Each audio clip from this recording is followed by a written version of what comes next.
السلام علیکم ورحمۃ اللہ وبرکاتہ۔ بسم اللہ الرحمن الرحیم۔ وہاں دیوار اس طرح ٹوٹی ہوئی تھی یا توڑی گئی تھی جس طرح ڈاکو دیوار میں نقب لگایا کرتے ہیں۔ یہ شگاف اتنا اونچا اور چوڑا تھا کہ ایک آدمی ذرا جھک کر اس کے اندر جا سکتا تھا۔ زبیر اس شگاف میں داخل ہونے لگے تو ایک آواز نے اس کے قدم روک دیے۔ یہیں سے واپس چلے جاؤ۔ شگاف میں سے آواز گونجی، آگے بڑھو گے تو تمہاری بادشاہی ٹکڑے ٹکڑے ہو کر بکھر جائے گی اور یہی انجام تمہارے خاندان کا ہوگا۔ یہ بھاری اور گونجدار آواز کچھ دیر کھنڈرات میں بھٹکتی رہی اور اس کی گونج آہستہ آہستہ مدھم ہوتے ہوتے ختم ہو گئی۔ سالار زبیر نے پیچھے ہٹنے کے بجائے قدم آگے بڑھائے اور جانبازوں سے کہا کہ ان کے پیچھے آئے۔ ہرقل کا انجام یاد کرو۔ آواز پھر گونجی، روم کی سلطنت کی تباہی سے عبرت حاصل کرو۔ زبیر اپنے جانبازوں کے ساتھ آگے بڑھتے گئے۔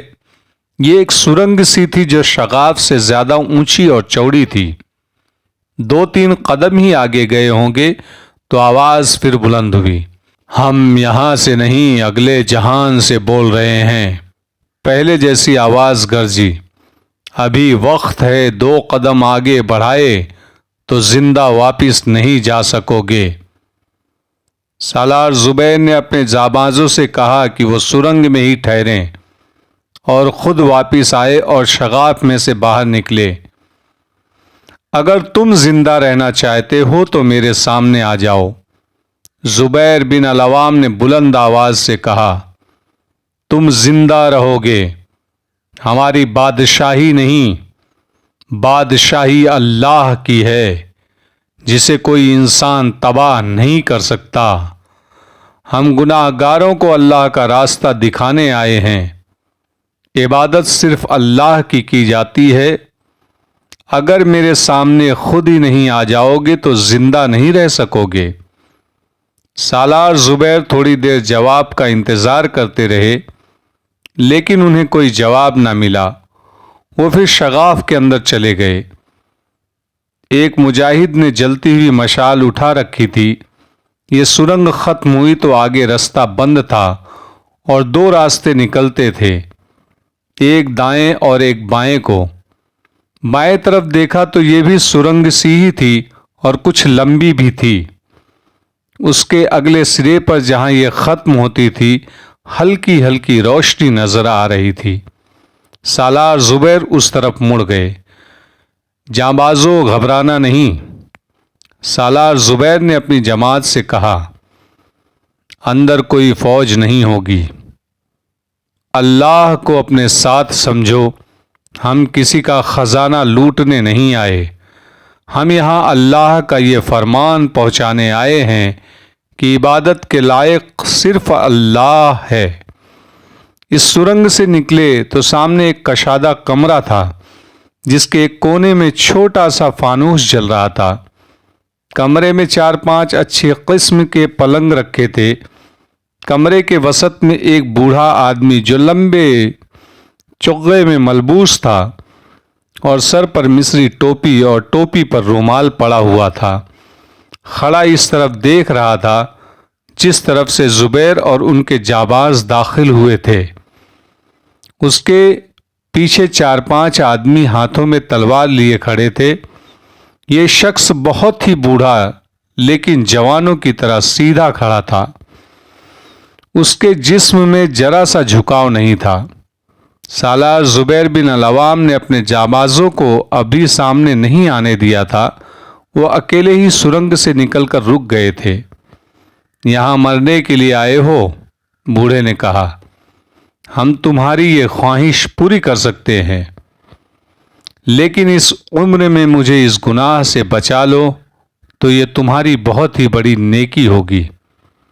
میں کسی کا خون بہانا بہت بڑا گناہ سمجھتا ہوں۔ کسی کا خون بہانے کا گناہ میں بھی نہیں کرنا چاہتا۔ سالار زبیر بن العوام نے کہا، میں سمجھ گیا ہوں کہ تم اس عبادت گاہ کے راہب ہو۔ راہب کہتے ہیں پجاری کو۔ میں تمہیں بتانے آیا ہوں کہ صرف اللہ کی عبادت کی جاتی ہے اور تمہاری یہ عبادت محض باطل ہے۔ یہ بند کرو اور ہمارے ساتھ چلے چلو، تمہیں پورے احترام کے ساتھ رکھا جائے گا۔ اے نادان انسان، بوڑھے راہب نے کہا، تو ہرقل سے بڑھ کر طاقتور نہیں، تو یہاں تک آ گیا ہے۔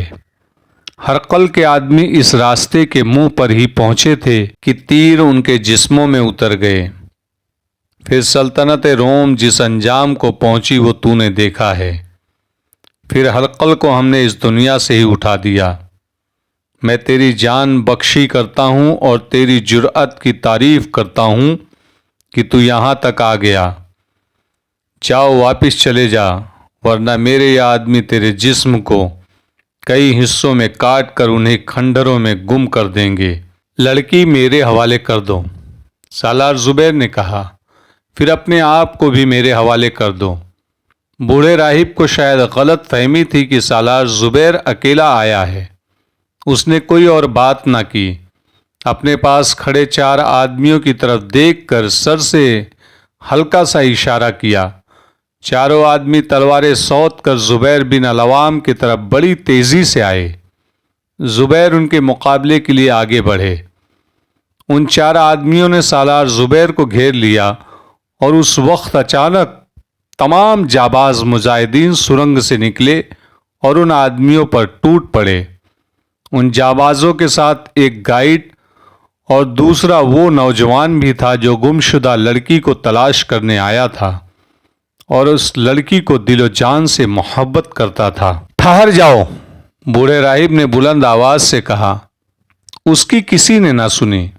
اس کے 4 آدمی مجاہدین کی تلواروں سے کٹ کر گر چکے تھے اور سالار زبیر کی تلوار کی نوک اس راہب کے پہلو کے ساتھ لگی ہوئی تھی۔ زبیر اسے کہہ رہے تھے کہ لڑکی ان کے حوالے کر دو۔ راہب حیرت زدگی اور غم زدگی کی کیفیت میں بت بنا کھڑا تھا۔ اس نے جیسے سالار زبیر کی بات سنی ہی نہ تھی۔ میں یہاں ہوں، ایک لڑکی کی چیخ نما آواز سنائی دی۔ سب نے ادھر دیکھا۔ 15-16 سال عمر کی بڑی خوبصورت لڑکی ایک دروازے سے نکل رہی تھی۔ اسے کوئی بھی نہیں پہچانتا تھا۔ ایلی کی تلاش میں آنے والے نوجوان نے اسے دیکھا تو دوڑ کر اس تک پہنچا اور اسے اپنے بازوؤں میں لے کر اپنے ساتھ بھینچ لیا۔ لڑکی کے بازو بھی اس کے گرد لپٹ گئے۔ گمشدہ لڑکی مل گئی تھی۔ سالار زبیر 2-3 جاوازوں کو ساتھ لے کر اس دروازے میں داخل ہوئے جس سے لڑکی باہر آئی تھی۔ دروازے کے کیواڑ تھے ہی نہیں، دیمک نے کھا لیے ہوں گے۔ وہ بھی ایک کمرہ تھا جس میں ایک پلنگ کے قریب گائے کا ایک بچھڑا بندھا ہوا تھا۔ یہ ابھی چھوٹا تھا۔ وہ اس قدر دھلا دھلایا تھا کہ اس کے بال مشالوں کی روشنی میں چمک رہے تھے۔ بڑا ہی پیارا لگتا تھا۔ بات بالکل صاف تھی۔ اس بچھڑے کو اور اس لڑکی ایلی کو ایبس بچھڑے کے نام پر قربان کرنا تھا۔ جوزف کا شک سیاہ نکلا۔ اس کمرے کی تلاشی لینے لگے تو پلنگ کے نیچے سے ایک آدمی چھپا ہوا برآمد ہوا۔ اس نے اپنے ساتھیوں کو لہو لہان ہو کر گرتے دیکھ لیا ہوگا، ڈر کر پلنگ کے نیچے جا چھپا۔ اسے ساتھ لے کر اس کمرے سے نکلے اور اس کمرے میں گئے جہاں اب خون بہہ رہا تھا اور لاشیں پڑی تھیں۔ ان لاشوں سے ذرا ہٹ کر بوڑھا راہب پیٹھ کے بل فرش پر پڑا تھا۔ ایک تلوار اس کے سینے سے ذرا نیچے جسم میں اتری ہوئی تھی۔ بوڑھا تلوار کو اپنے جسم سے نکالنے کی ذرا سی بھی کوشش نہیں کر رہا تھا۔ اسے کس نے مارا ہے؟ زبیر بن العوام نے بڑے غصے میں اپنے جابازوں سے پوچھا۔ تمہیں کسی نے حکم دیا تھا کہ اسے بھی مار ڈالو؟ مجاہدین حیرت سے ایک دوسرے کی طرف دیکھنے لگے۔ آخر ایک مجاہد نے بتایا کہ اس راہب نے اپنے ایک آدمی کی گری ہوئی تلوار اٹھا لی تھی۔ لگتا تھا کہ وہ مجاہدین کا مقابلہ کرنا چاہتا ہے، لیکن اس نے تلوار کا دستہ دونوں ہاتھوں میں پکڑ کر تلوار کی نوک اپنے سینے پر رکھی اور بڑی زور سے دباؤ ڈال کر تلوار اپنے جسم میں اتار لی۔ اس نے خودکشی کی تھی۔ سالار زبیر بن العوام نے دور سے ہی دیکھ لیا کہ بوڑھا ابھی زندہ ہے۔ وہ دوڑتے پہنچے اور اس کے پیٹ اور سینے کے درمیان اتری ہوئی تلوار نکال لی، لیکن اس کا زندہ رہنا ممکن نہیں تھا۔ تلوار پیٹھ تک چلی گئی تھی۔ جسم کے اس حصے میں تلوار اتر جائے تو یہ زخم موت کا باعث تو ضرور ہی بنتا ہے، لیکن مرتے مرتے بعض اوقات 1 گھنٹہ لگ جاتا ہے۔ سالار زبیر نے راہب کو بٹھا لیا اور پوچھا کہ اس نے خودکشی کیوں کی ہے۔ میں کسی کے ہاتھوں گرفتار نہیں ہونا چاہتا، بوڑھے راہب نے کہا۔ میری عبادت گاہ نہیں رہی، میرا مذہب تم نے پورا گندا کر دیا ہے، تو میں اب جی کر کیا کروں گا؟ میں جانتا ہوں تم مسلمان ہو اور تمہارے مذہب سے بھی کچھ واقفیت حاصل کر لی ہے، لیکن مجھے یہ نہ کہنا کہ میرا مذہب باطل تھا۔ میں نے 90 برس اس عبادت گاہ میں عبادت کی بھی ہے اور کروائی بھی ہے۔ صرف ایک بات بتا دو، سالار زبیر نے پوچھا، کیا میرا یا میری قوم کا یا میری قوم کی حکومت کا انجام واقعی برا ہوگا؟ کیا ہرقل کو اس لیے شکست پر شکست ہوئی تھی کہ اس نے تمہارے مذہب اور تمہاری عبادت گاہ میں مداخلت کی تھی؟ ہاں، یہ بالکل ٹھیک ہے۔ راہب نے درد کی شدت پر قابو پاتے ہوئے کہا، تم ہرقل کی طرح ڈرے نہیں، اس لیے میں یہ کہہ سکتا ہوں کہ تمہارا انجام شاید برا نہ ہو۔ تم نے اپنے دل میں ایک یقین پختہ کر رکھا ہے، اور اس یقین یا عقیدے کے ساتھ تمہاری روحانی وابستگی وفاداری ہے۔ جس شخص میں یہ خوبی ہوتی ہے وہ کبھی برے انجام کو نہیں پہنچتا۔ زبیر بن العوام اس سے کچھ اور ضروری باتیں پوچھنا چاہتے تھے اور راہب مر رہا تھا، اس لیے انہوں نے یہ پوچھا کہ اس لڑکی کو کیوں اغوا کیا گیا تھا۔